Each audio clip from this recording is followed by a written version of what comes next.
Good morning, Metalheads Unit. Welcome to a new episode of the Metal Meltdown. And today we are looking at the latest studio album, the 9th studio album, in fact, from Sabaton, entitled The Great War. Honestly, at this point, I really shouldn't have to explain who Sabaton is at all. They are one of the most popular and successful bands, not just within the realm of power metal, but within the realm of modern heavy metal itself. I mean, they sell tons of records. They sell out every show when they come here to Toronto. They play massive festivals in Europe, co-headlining with the motherfucking Scorpions. If you don't believe me on that, feel free to look at the lineup for the upcoming Bloodstock Open Air and notice how Sabaton and Scorpions are both co-headlining this festival. God damn this fucking fan base too. Hands down, the most dedicated, feverish fan base I have ever personally dealt with. Nearly every video that I have made about Sabaton is filled with salty-ass comments from salty-ass power metal nerds, regardless of whether or not I enjoyed the album. They just like to start shit, and they like to get really defensive whenever Sabaton gets mentioned. And this isn't even just in the world of the internet either. I've had an experience like this in real life. I saw Sabaton last year at the Phoenix Theater with Creator, and me and my girlfriend were having a couple drinks, we're having some fun, you know, and in between the set, while Sabaton is setting up their fucking stage show, and they're playing like Kiss or something over the club radio or whatever it was, we're dancing, we're singing, and we're like, haha, we're having fun, you know, at a rock and roll concert, like people normally do at a rock and roll concert. And this big fucking motherfucker, like, taps me on the shoulder and is like, can you stop? You guys are clearly at the wrong show, okay? This is Sabaton. Stop it. Like, he was, like, offended by the fact that we were, like, having fun and dancing and singing at a fucking rock and roll concert. Are you fucking kidding me? Like, I'm sorry that I interrupted you standing there scowling with my having fun at a rock and roll concert. Who the fuck do I think I am? I think you guys are at the wrong show. I bought the fucking ticket. I'll do whatever I want at the fucking show. Fuck you. I feel like I've gone off topic here. I've definitely gone off topic here. The point I'm trying to make is that Sabaton is a big name band. And as a result of being a big name band, there's a good chance that you already have some information as to what this band sounds like. If you answered a power metal band that is insanely consistent and almost exclusively talks about war and history and the history of war, you're correct. Honestly, there's a level of stubbornness but consistency in songwriting that is on par with AC fucking DC. Which isn't a bad thing. I mean, AC/DC is fucking fun, and even within their tried and true formula, they've managed to crank out some huge hits. Back in Black, Highway to Hell. Sabaton's the same way. I actually love the Careless Rex album. I would even argue it's one of my favorite power metal albums. And even the other Sabaton albums that I'm not as fond of, that I maybe joke and prod about, I still appreciate on some level because they're super well performed, they're super well produced and executed, and I can take it a lot more seriously than, frankly, 99.99% of all other power metal out there. The Great War obviously does not break that flow. It is very much everything that we expect from the Sabaton sound, from the lyrics to the concept to the general construction and aesthetic of the record.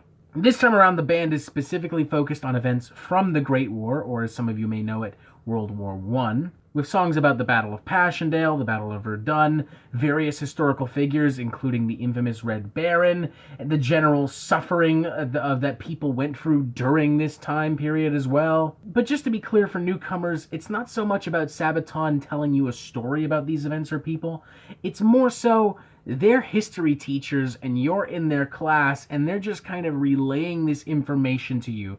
Mind you, in a far more flamboyant and extravagant way than any normal history teacher would do, but nonetheless. And obviously, it's the extravagance and flamboyance that really brings you in. I mean, they could be talking about fucking anything. It really doesn't matter if the music isn't good. And as usual, the music is incredibly solid. It's very spirited, it's confident, the band sounds as tight as ever, the band sounds as good as ever. I've always liked Joe Broden's really cool authoritarian World War general style vocals. Like, he always sounds really fierce and demanding. I've always liked the way he inflects a lot of his lines to give it a little extra oomph. Take, for instance, in the title track where he quite literally goes, "The Great War!" which is immediately backed by synths and winding keys and a big booming drum beat.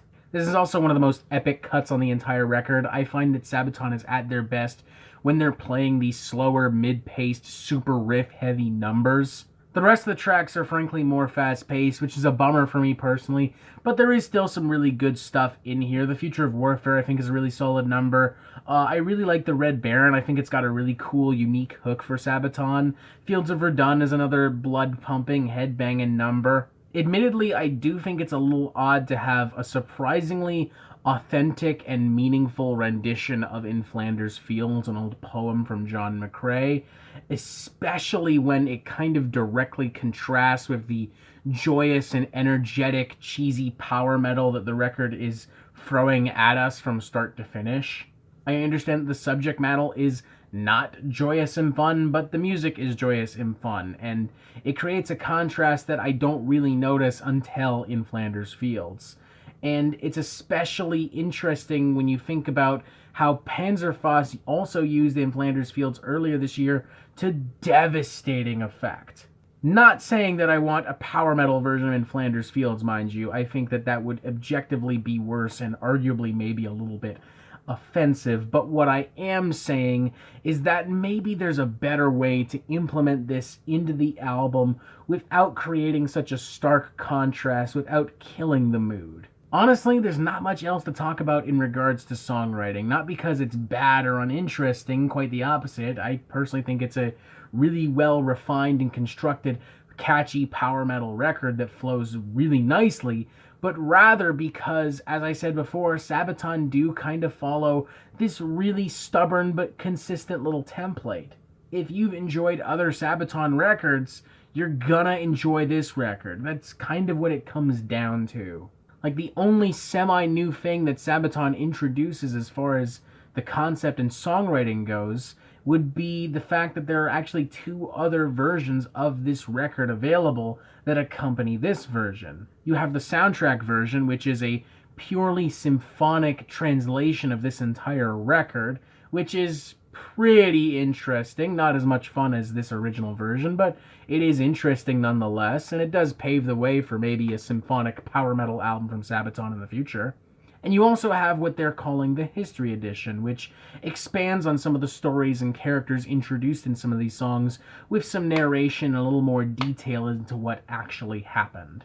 I can picture a lot of Sabaton fans and history nerds having a lot of fun with this, but this edition of the album is also where this, to me, turns into a full-blown history lesson. And I don't know about you, but when I get home from work, the last thing I want to do is listen to some guy tell me all about the Battle of Passchendaele. I want some riffs and I want some hooks.